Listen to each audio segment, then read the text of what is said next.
We're glad to have with us Mr. Noah Wren. We didn't have a speaker for our summer series for this date, and so we have decided to talk to one of our deacons here and ask him a few questions. And I'm excited about this. Noah is a huge contributor here at the church. He does a lot of work with the youth group, with our education department, and so he's just a guy that he can really do anything. In the words of our youth ministry, he's a MacGyver, and he's also an outdoorsman. Just right across the road, he shoots coyotes. And what else do you do? He tries to shoot coyotes.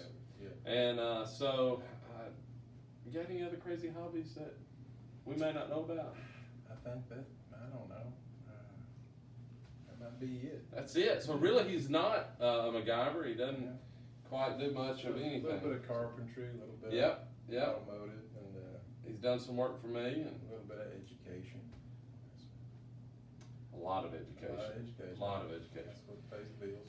So we are thankful that he has decided to do this, and it seems to be every time I ask somebody to do this, they get a little nervous because they're scared I'm going to ask some crazy questions. And so Noah just, while a lot of us did certain different things during these quarantine days and stuff like that, and I started planting flowers and, did a little cleanup, and y'all did certain things, stuff like that. Noah decided to take almost a 2-week trip, maybe 8 to 10 days, went out west.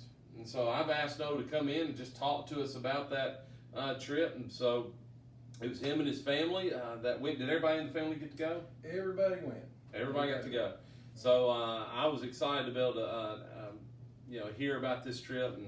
And so we're calling this Noah's Adventure. All right. And so I'm going to ask you a few questions just to start off. And I'm going to end on a spiritual note. Noah's going to kind of end his part on a spiritual note, and I'm going to talk a few things about it also. And so, obviously, with me, the most important thing that I need to ask is this: what was the most favorite place you went to eat? What was, what comes to mind? If it was a hot dog, let it be a hot dog. But whatever it is, what was it? Close to the end of the trip, Tara cooked a meal for us in Minnesota, and that was the absolute best meal I had the whole time. I'm gonna be honest with you. That's pretty disappointing. How many states did y'all travel through? Probably 15. So out of the 15 states, there wasn't a restaurant worthy enough to where you would say, "Hey, this is a good place." And so your wife cooked. What did she cook? She cooked. Oh man, I just remember it was really good and everything. Oh, chicken dumplings. Chicken dumpling. Yes. So you took the South out west. So yes. Man, that is good. So chicken and dumplings was your favorite thing that you ate there during this trip through 15 states. All right. So what kind of, obviously you saw a lot of stuff, and you're going to talk about that here in a minute, but when you, animals, we can now travel just a couple hours, go to Como, and people, all around have been traveling over to Como to see the adventure park, and they've got crazy animal, ostriches and stuff like that will put their head through the car, anything like that. Obviously, you have traveled and gone through this and had this adventure and seen the wildlife. What are some of the animals that you saw during this trip? Well, pronghorn was kind of the first thing we saw that, wasn't common to us. So what does that look like? What does a pronghorn look like? Can you give us a hand? Like, what do they look like? I guess an antelope with a short forked rack. Okay. And 8-10 inches, I'd say, and the females and the males, I think both have a rack, so they all had, antlers, and there was one about every half a mile. Really? So what state was that normally? That was that started in Utah, Colorado, in that area, and it just went all the way to South Dakota. Went up to the park and then over to South Dakota. Any other animals that you thought was pretty cool? Elk, bison, black bear, grizzly bears. Did you ever have the urge just to want to get out and just to the grizzly bear or the black bear and just see how close you could get to one? Yeah, I wanted to, but there were always like 40 people at every Right there. bear looking, and we did have, a few animals we got to spend some private time with, I guess, and throw rocks at and see what would happen. But, He really didn't throw Yeah. rocks at animals. I just I didn't throw no, them. of course No. not. Cain No. probably. All right. So if you had to pick a state, what would probably be your favorite state that you? I would say the beauty part would be Wyoming. It's just so much terrain, and it varies from arid desert to rocky outcroppings to the Rocky Mountains themselves, and then the park itself is there, probably because of the diverse terrain and animals and all of that. So Wyoming would probably be the most beautiful place that you Definitely. saw. Would you say that was probably the most beautiful place you've ever been to? It's definitely up there. Up there? We took that same trip when I was about Kane's age, so we kept going. We went all the way to the top, and that was pretty neat too. But definitely the park stood out then, and it still stands out now. It's definitely one of the most gorgeous places I've ever been.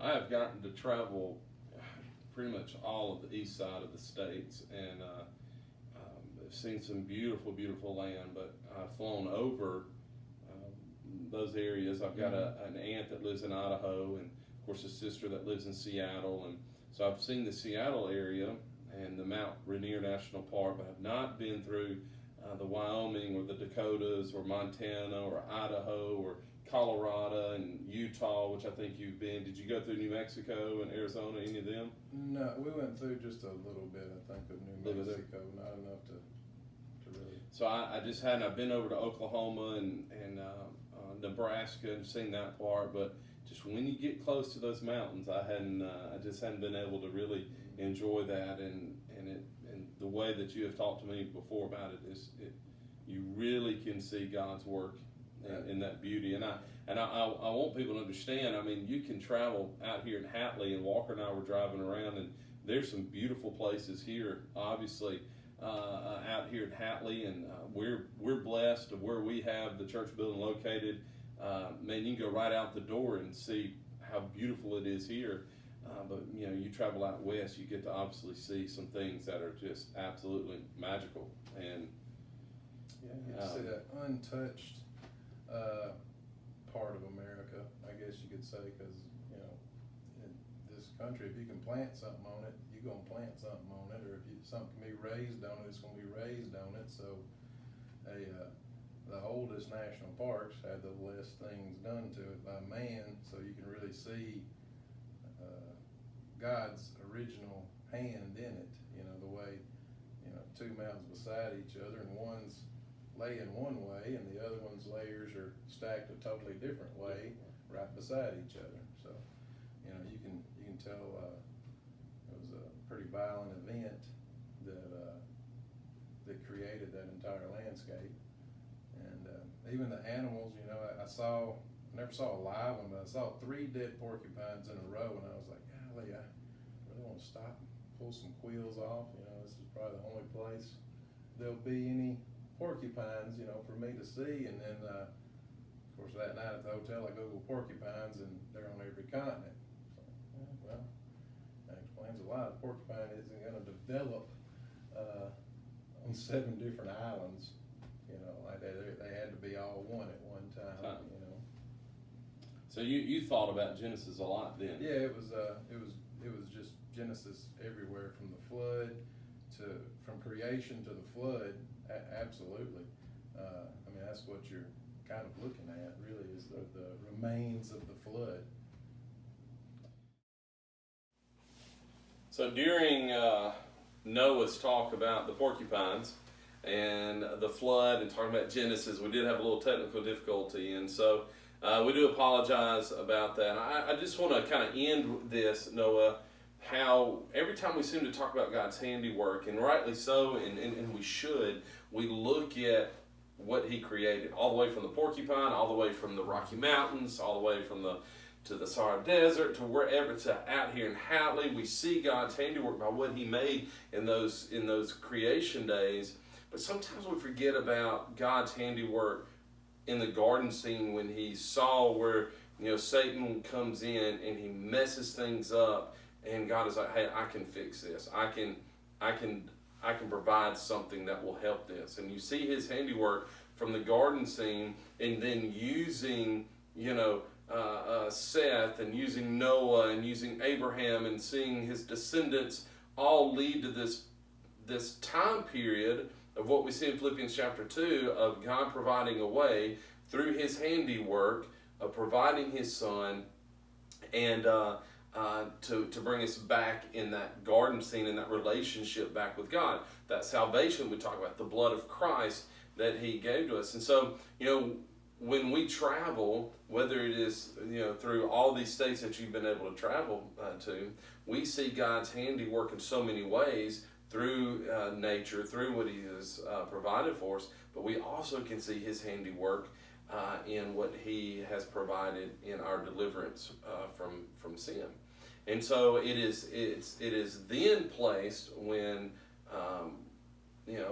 we see in John chapter 20, He says, as the Father has sent me, I now have sent you to be the handprint into this world. And every opportunity, and we talk about this, and we really preach this here a lot, that hey, whenever you see a door open, whether it is in the 15 states, however many states that you got to travel through, when we see an open door, whether it's through a friend or whatever, we share that wonderful handiwork that God has done, that is providing His Son, Philippians 2, to a lost world that is kind of contaminating what God has created that is beautiful.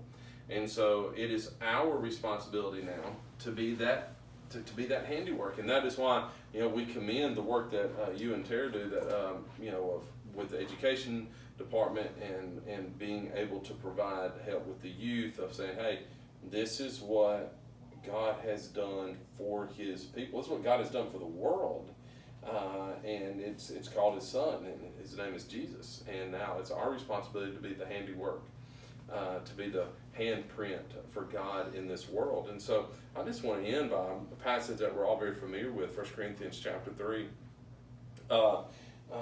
looking at verses 6 through 8.